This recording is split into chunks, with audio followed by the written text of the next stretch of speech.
16 साल का उनका बेटा सोंडा दोनों हाथों में तलवार लेकर जब रक्त बहा रहा था, उस समय से आवाज आई। मुगल सरदार देखकर दांत पर हाथ रखकर, मुंह पर हाथ रखकर कहते हैं, या अल्लाह ताला, क्या खाके जनाए? तलवार चलाता तो रुकता ही नहीं है, मारते काटते हुए एक नए इतिहास का निर्माण किया। हम जैन वीरों की संतान हैं, कायरों की संतान नहीं है। मैं बहुत प्रसंग सुना सकता हूं, बहुत प्रसंग सुना सकता हूं। सुभाष चंद्र बोस, उनके निजी सैनिक कैप्टन डॉक्टर राजमल कासलीवाल थे, जिनने उनके मृत्यु के समय तक उनका साथ दिया था। इतना ही नहीं, झांसी की रानी 3 अप्रैल 1858 को जब ग्वालियर से, झांसी से निकलकर ग्वालियर आई, 15 जून को जब वहां पहुंचती है, रात्रि को विद्रोह हो गया। सेना 15 जून 1858 रानी झांसी के सामने, रात को सैनिकों ने विद्रोह कर दिया। कहा कि हम नहीं लड़ेंगे, 3-3 माह से वेतन नहीं दिया गया हमें। उसी में ग्वालियर राज के खजांची अमरचंद बाठिया को बुलाया गया और कहा, अमरचंद जी आप हमारी सहायता करें। कहा आप क्या चाहती हैं? हमें राजकोष से धन दे दें। उन्होंने कहा मैं राजकोष से धन दूंगा, मैं जैन हूं, पहले अपने धन का समर्पण करूंगा, उसके पचास राजकोष आपको दूंगा। दोनों कोष उन्होंने जब उनको दिए, 5-5 माह का वेतन उनको दिया गया। 18 जून 1858 को लड़ते हुए झांसी की रानी गोदूली बेला में संध्या के समय बलिदान हो गई। 19 जून को अंग्रेजों का राज हो गया। अमरचंद बाठिया को गिरफ्तार कर लिया गया। उनकी उम्र काफी थी। उनसे कहा कि आपके ऊपर मुकदमा चलेगा, आपने राष्ट्रद्रोह किया है, सरकारी धन आपने इनके क्रांतिकारियों को दिया है। मुकदमा चला, शाम को फैसला हुआ, इनको फांसी की सजा दी जाए। 20 जून को उनको कहा गया आप माफी मांग लीजिए। उनका माफी नहीं मांगूंगा, मैंने राष्ट्र धर्म का निर्वाह किया है, माफी नहीं मांगूंगा मैं। उनको चाबुक से पीटा गया, माफी नहीं मांगी। उनको मुर्गा बनाया गया, माफी नहीं मांगी। 21 जून की शाम को उनके मासूम पोते को तोप के गोले से उड़ा दिया गया, फिर भी माफी नहीं मांगी। 22 जून को दोपहर में उनके घर के सामने उन्हें नीम के पेड़ से लटकाकर फांसी की सजा दी गई। 3 दिन तक उनके शव को लटकाया रखा। उसके पश्चात उनके प्राणांत हुए। मेरे मित्रों, हम नहीं जानते कि अमरचंद बाठिया जैन थे। गुजरात के राजा पर मुगल आक्रमण हुआ। वहां के राजा ने तय किया युद्ध करेंगे। अपने सेनापति को बुलाया, उसका नाम था आबू जैन। सेनापति जब आया, उससे कहा सेना की क्या तैयारी है? उनका महाराज पूरी तैयारी है, रणसिंगा फूंकिए, युद्ध प्रारंभ हो जाएगा। रणवाद्य बजे, जमकर युद्ध हुआ। आबू जैन दोनों हाथों में तलवार लेकर जमकर युद्ध कर रहा है, रुंड मुंड काट रहा है। संध्या का समय होने लगा। युद्ध सूर्योदय से सूर्यास्त तक होते थे। संध्या का समय हुआ, घोड़े से नीचे कूदा, दोनों तलवार म्यान में डाली, हाथ धोए, कपड़ा बिछाया, प्रतिक्रमण करने के बैठ गया। 1 इंद्रिय जीवों से क्षमा याचना करता हूं, 2 इंद्रिय जीवों से क्षमा याचना करता हूं, 3 इंद्रिय जीवों से क्षमा याचना करता हूं। राजा घबराया, मनुष्य 5 इंद्रिय जीव है, कल मेरे युद्ध का क्या होगा? दूसरे दिन प्रातः काल हुआ, रणसिंगे फूंके गए, रणवाद्य बजे। आबू जैन तंबू में से निकला, घोड़े पर बैठा, जमकर युद्ध किया, विजय प्राप्त की। जब विजय दरबार लगा, सबको बुलाया गया। उस समय आबू जैन जब आए, उनने कहा, रानी ने कहा, आबू मेरी आंखों के सामने 2 दृश्य हैं।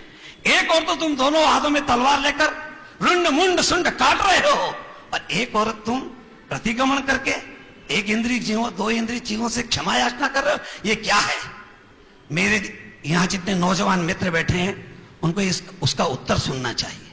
उन्होंने कहा, सुनिए महारानी, मैं जैन दर्शन का व्रती श्रावक हूं। श्रावक का धर्म अहिंसा है। अहिंसा का संबंध आत्मा और मन से है।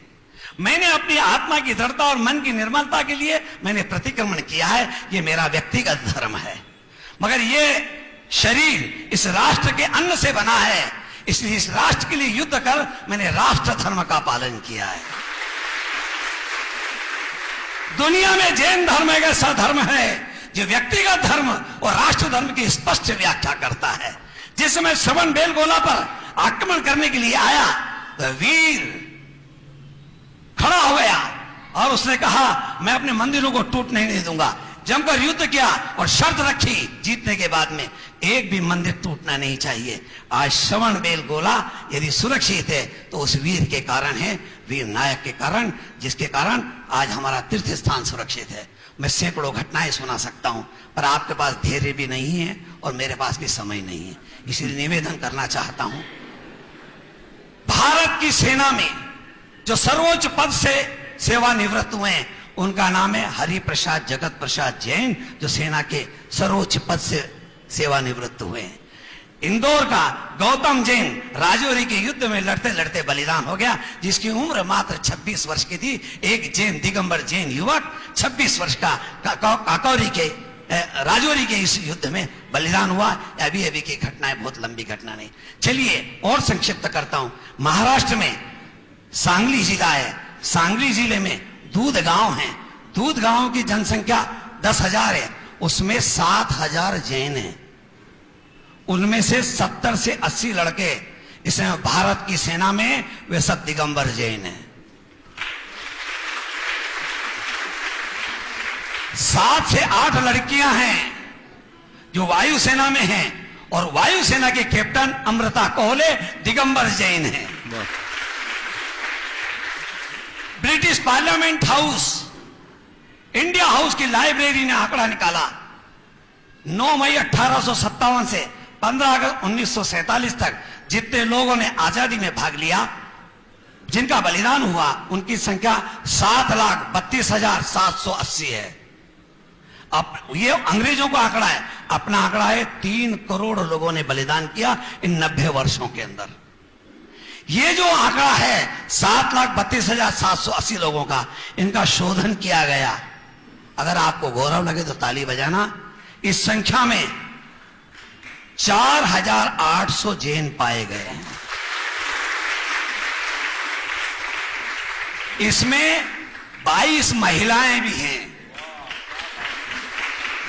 अभी शोधन शेष है, यह संख्या 5,000 से अधिक जाएगी।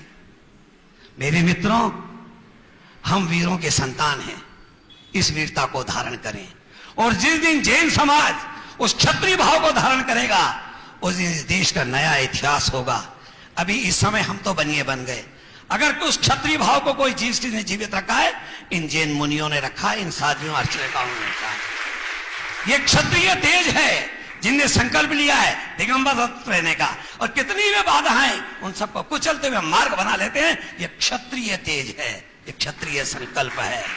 पैदल चलना, इस वासनामयी संसार के बीच में अपने संयम को कायम रखना, कठोर तप करना, पैदल चलकर सारा भारत की भूमि को नाप लेना, यह सामान्य संकल्प नहीं है, यह दिव्य संकल्प है। और हम रॉयल ब्लड हैं, रॉयल ब्लड हैं हम, हमारा रक्त रॉयल है। उस तेजस्विता को धारण करें, तभी आचार्य विद्यासागर जी के स्वप्नों का भारत भारत बन पाएगा। भारत को भारत बनाना है, उस तेजस्विता को धारण करें और एक